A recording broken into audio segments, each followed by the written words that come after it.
doing better isn't always easy.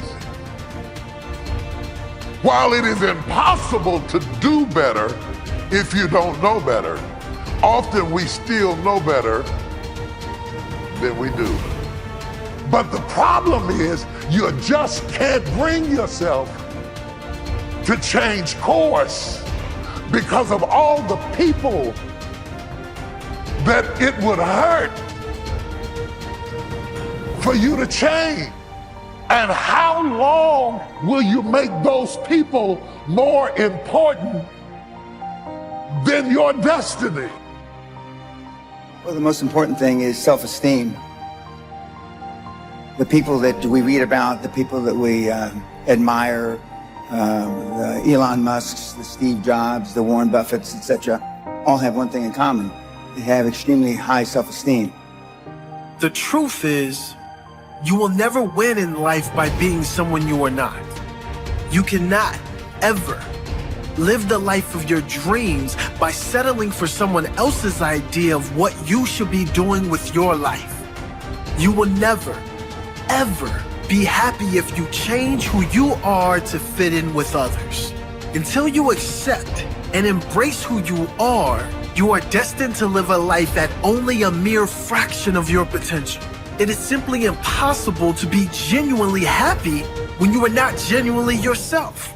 You must be yourself if you want to experience your true purpose in life. Do you understand yourself and what you're trying to achieve? Are you in a place where you actually started the process of not worrying about what your parents or your friends or your spouse thinks about you? 87% of everybody that walks the face of the earth, 7.65 billion people, are unhappy. Don't you understand? Don't you get it? You think Elon Musk wants to fit in? We know the answer is no, right? You want to fit in because you had poor role models at home. Most everybody in this room is a pleaser. You've been trained, keep your head down, don't embarrass yourself, don't embarrass the family, don't say things that may not happen. And I do just the opposite.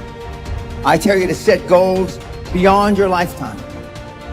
I tell you to set goals as soon as humanly possible. If you want to change, don't expect your life to stay the same.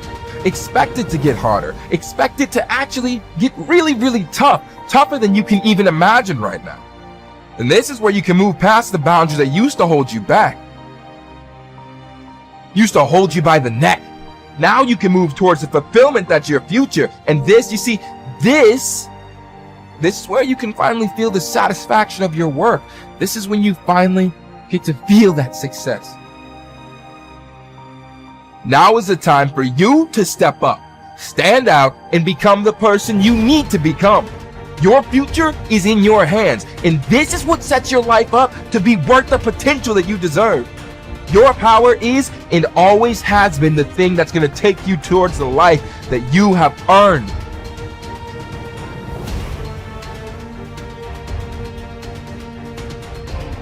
Rule 1 is stand up straight with your shoulders back, and it's about a general attitude towards life. So hierarchies are very stable features of life in general, and certainly of human life. And wherever you have any system of values, you have a hierarchy, because a system of values implies that one thing is better than another. If you have a situation where one thing is better than another, then some people are better at doing it than others, and you get a hierarchy.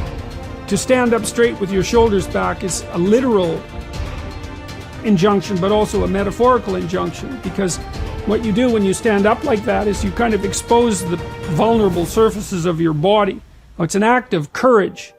It's an act of taking on the voluntary responsibility of contending with hierarchical organization and uncertainty. And it's a good physical manifestation of the moral courage that's necessary to live life properly. And it's something that leaders naturally embody. And that's true not only of human beings, by the way, it's also true of animals all the way down the biological chain. So the more successful creatures, let's say, are also those who comport themselves in an upright manner. And, you know, even in our common language, to be upright is not only something that we think about physically, but also morally, right? To be an upright person is to tell the truth and to act forthrightly and to do what you say you're going to do and all of those things. So that's all of a piece. And so that's rule 1. Rule 2, which is treat yourself like you're someone responsible for helping.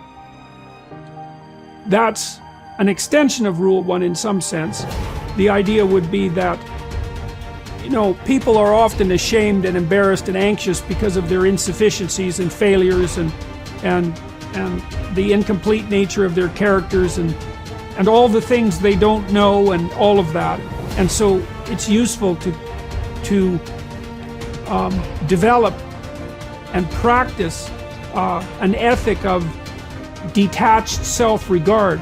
Like, it's not narcissism, it's not self-esteem, it's not grandiosity, it's none of that. It's just the clear realization that as other people have value and as it's necessary to treat them that way if you want anything in your relationships whatsoever to go right, so it's also necessary to develop that attitude towards yourself, despite the knowledge you have of all your inadequacies. And that's a really good thing to practice, because it requires practice, both the detachment and then that ethic of care. So, and then rule 7, which is do what is meaningful rather than what is expedient, that speaks to at what level of analysis you should be operating when you're deciding how to act.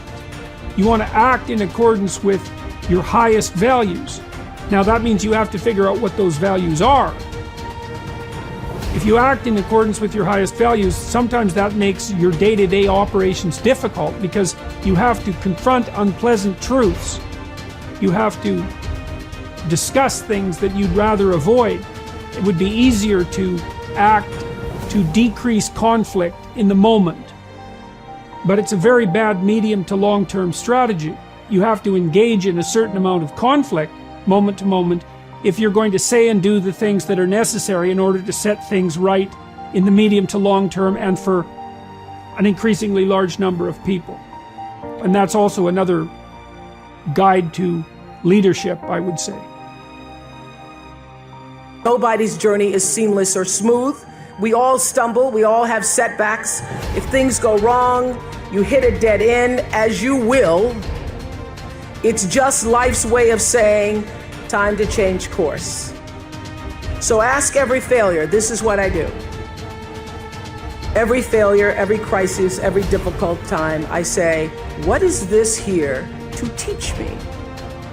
And as soon as you get the lesson, you get to move on. If you really get the lesson, you pass and you don't have to repeat the class. If you don't get the lesson, it shows up wearing another pair of pants or skirt to give you some remedial work. And what I found is that difficulties come when you don't pay attention to life's whisper, because life always whispers to you first. And if you ignore the whisper, sooner or later, you'll get a scream. Whatever you resist persists, but if you ask the right question, not why is this happening, but what is this here to teach me? What is this here to teach me? It puts you in the place and space to get the lesson you need. My friend Eckhart Tolle, who's written this wonderful book called A New Earth, that's all about letting the awareness of who you are stimulate everything that you do. He puts it like this. He says, don't react against a bad situation, merge with that situation instead, and the solution will arise from the challenge. Because surrendering yourself doesn't mean giving up, it means acting with responsibility. Okay, many of you know that, as President Hennessy said, I started this school in Africa. And I founded the school where I'm trying to give South African girls a shot at a future like yours, Stanford. And I spent 5 years making sure that school would be as beautiful as the students.